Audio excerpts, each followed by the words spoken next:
Woo! Hey everyone, this is Darren from Daily Crypto Chasing. It's coming to you live from Bangkok, Thailand, guys. It's a great time to be alive. And we're seeing right now that overall the crypto markets are doing pretty good. We're seeing that much of the market is in the green right now, so that is reassuring and encouraging out there.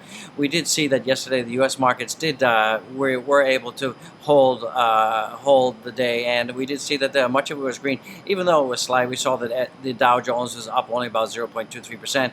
We saw the S&P was up only about 0.36%, and we saw the Nasdaq was also up around about the same.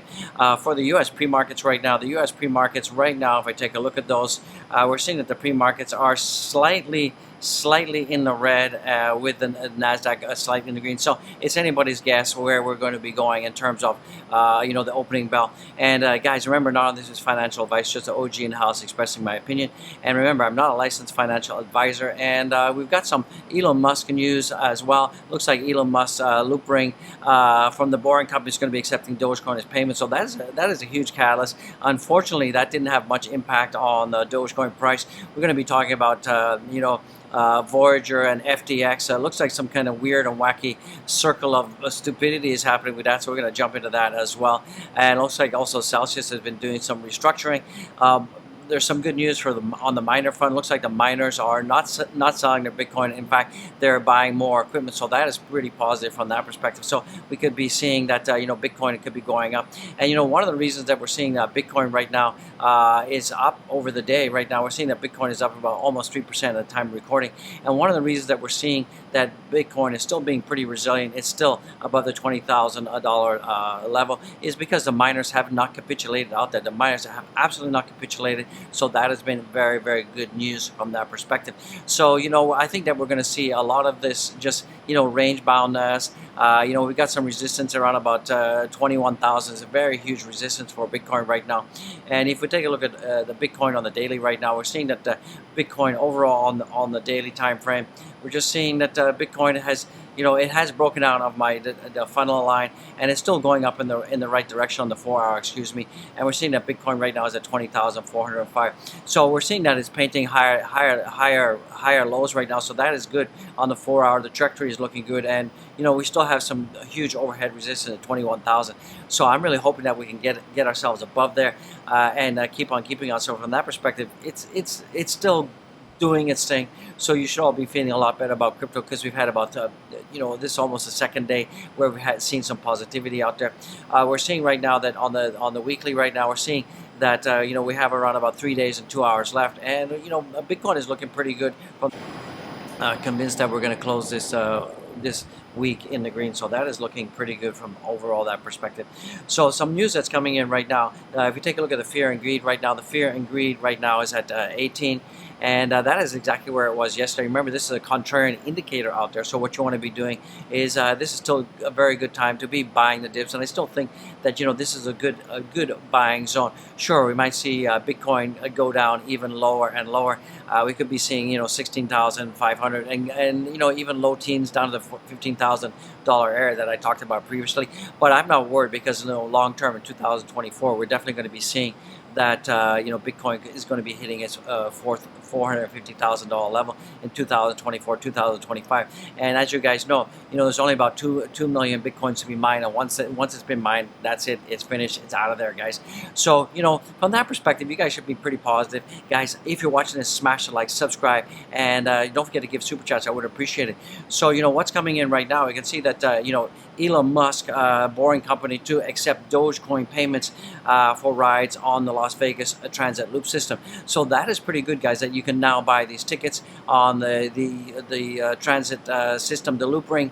And there is expansions for this loop ring to actually go all the way up to California and all the way up to LA. So that's going to be happening in the not too distant future. And right now, the loop ring tickets are on about $2.35. So this is pretty bullish. This is absolutely a very bullish sign for Dogecoin. But if we take a look at the Dogecoin price right now, for the price of Dogecoin right now, we did see that Dogecoin right now is trading around about I'm looking at the computer screen. You can see right here that the Dogecoin right now is trading around about 60.068 in the house. It's still below 7 cents. It really hasn't done very much at all. And from that perspective, I was hoping that it would have a much bigger pump, a much better pump, but nothing really happened. it's kind of Debbie down from that perspective. So one of the why is Dogecoin not moving? It's not moving because we're seeing that basically Bitcoin is being very much range bound, and that's what's really holding everything back. Everything is being held back by Dogecoin, by Bitcoin right now. So that is what's going on. So that is, it's a positive catalyst, but it had really no impact on the price. So sorry to say, you guys wanted me to hype it up and say, yeah, we're going to the moon. We're not going to the moon right now. And it seems that, any tweets from Elon Musk are really not having that much of an impact. So you can see the tweet right here. Basically, Elon says, look, I'm supporting Doge where possible. I'm accepting Dogecoin as payment for the loop ring transit system, yada, yada, yada. So it's thanks Elon, but it's not having that effect that we wanted. So it's kind of boring and depressing out there. Looks like also too, right now, as we can see that, the collapse of lending platforms and the collapse of some crypto exchanges, we're seeing that the demand for hardware crypto wallets has increased, and that is a huge tell and a huge catalyst out there that the retail investors are getting a little bit skittish, are getting a little bit scared out there. So once again, guys, if you don't control your crypto keys, if you don't control your seed phrase, you don't control the crypto, and you can be at the beck and call of these exchanges and these lending platforms. So from that perspective, you guys definitely need to move all of your crypto to hardware, software wallets out there.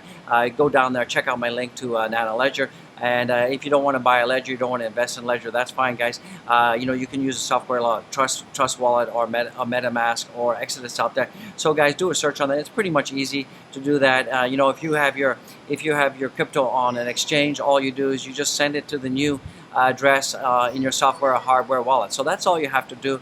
And from that perspective, it's pretty easy to move your crypto. And remember that the price of your crypto, when you move it, it's unchanged because the price is updated in real time, guys. So from that perspective, don't worry, because a lot of people have been asking me about that. So this is also coming in right now. As you can see, that Sam Bankman-Fried Alameda Research owes bankrupt Voyager $377 million. So this is kind of weird and wacky because we saw that Three Arrows Capital was the largest company that owed Voyager money out there. So and Three Arrows Capital owned about $654 million, but Alameda Research owned about $376 million. So that's kind of weird and wacky that and not only a couple days ago, FTX had offered to kind of give a bridging loan to Voyager out there. So it's kind of weird that why didn't this come out earlier? What is going on? Is FTX going to be buying Voyager? Are they going to bail them out? And why didn't Voyager demand repayment of this $376 million? I mean, they definitely sent a demand notice to 3 Hours. Why didn't they send it to Alameda? I don't know. It's really weird. Is FTX going to be buying Voyager? Are they going to be bailing them out? Or is it that Voyager just wants to keep the interest payments going, and that's kind of weird. And you can see that the interest payment is from 1 to 3 to 11% out there. So what is going on with that? That is just kind of weird and wacky and bizarre out there. So other stuff that's coming in right now, we can see that Celsius has done a huge reshuffle. They've basically fired most of their board right now, so most of their board is out of there. And they've added 2 people to the board, and namely they've added Alan Jeffrey Carr and David Barsi.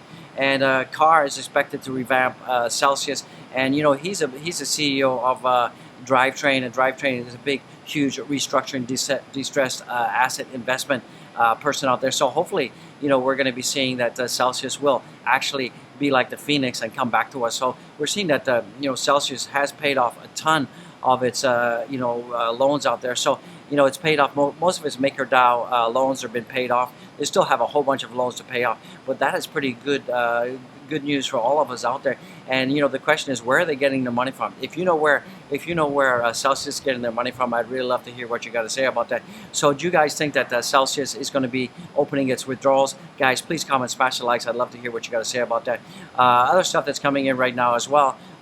Breaking news: Binance cuts fees. So if you're using Binance platform, basically there's going to be 0 trading fees. So that's going to be a good incentive to get retail investors back into the game. So that's pretty good from that perspective. Also, too, we're seeing that Hut 8 has added 5,800 mining rigs to its Ontario site. So that is cool, guys, because if the miners start to sell most of their Bitcoin, that's going to put a huge sell pressure on Bitcoin, and if that happens, we're going to see the price of Bitcoin dumpity dump and tank. So this is positive news that Hut 8 has added 5,800 mining rigs. And why are they doing that? Because they know that the value of a Bitcoin long term is going to be going up, and that they're refusing to sell, and they're holding with diamond hands, guys. So that is pretty positive news out there. So, and also some Shiba Inu news, plans to launch its own stablecoin. So that's in the works. So that's a big news for the Shiba Inu community. Woof woof to the Shiba Inu. So that is cool beans in the house. Let's take a look at right now at DXY.